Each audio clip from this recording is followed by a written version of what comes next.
Good morning, guys. So right now we're going to talk actually about your notebooks. So you will have three notebooks in our class. One of them will be your reading notebook. You'll have your writing notebook and your math notebook. So each one of these just has to be, it can be a nice one if you have those around, or they can be these 50-cent ones that you can get at Walmart, Dollar General, any of those stores. So right now we're going to talk actually about the reading notebook. If you were to look like this, if you were to turn your notebook over just like this, you'll see that there's an opening in the middle. So in the middle is going to be your read aloud section. So I actually have a little tab here. If you have those tabs, that's awesome. If you don't, you can make it either a little post-it or you can tape a little piece of paper there so you'll always know where that's at. Okay. So when you start the beginning of your paper is going to be your reading, your independent reading. Sorry. So the first page is going to be independent reading, and I'll show you what that looks like here. I also have all of my other kiddos have these because they were able to get them from. We got reading reading workbooks a lot earlier, and they were able to get these. If you can, I would love for you to have these. Otherwise, we're going to have to find a way for you to have these on here.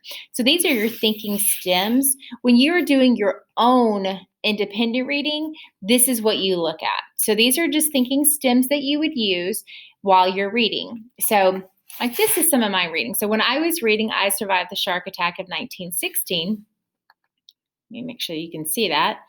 I wrote, this is confusing because they were just talking about a shark attack and now they are at the diner. They are in the diner. Okay. So then I drew a line because that was all for that one post that I had. So then I had another one. I had another thinking stem. So this is every time I read, in order to get my mind thinking and going, I stop and think. And this is a really good way for you guys to be able to comprehend what you're reading. Okay, so you draw a line, and then you say, now I understand. They are actually talking about a few weeks ago. Okay, so every time I'm thinking about something in my head, I stop and I write it down. So sometimes it's just a sentence, and sometimes it's even a little bit longer. Okay, so and that was actually a different day, and I wrote that on the side over here. You can also write chapters on here, but I highly encourage you to write. You're always going to write the name of the book up top. Okay. Once you get done with the book, you're just going to turn a page and start another page. Okay. I grade these, so you need to make sure that you're doing them when you are doing your independent reading. Okay. But these thinking stems are to help you think of things. Okay. So like I have, I predict. So if you think you know what's about to happen, you would write, I predict that whatever you think is going to happen. Sometimes you can just write this word means.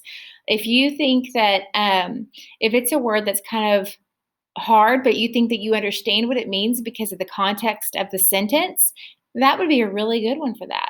Okay, then there's I wonder.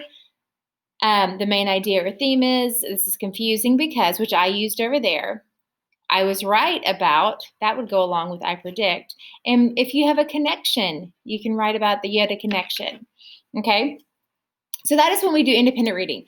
Today, we're starting, you are doing Esperanza's Rising, okay? I give the prompt, okay? But this side, this section of the book, this is the middle of the book. When you turn to it,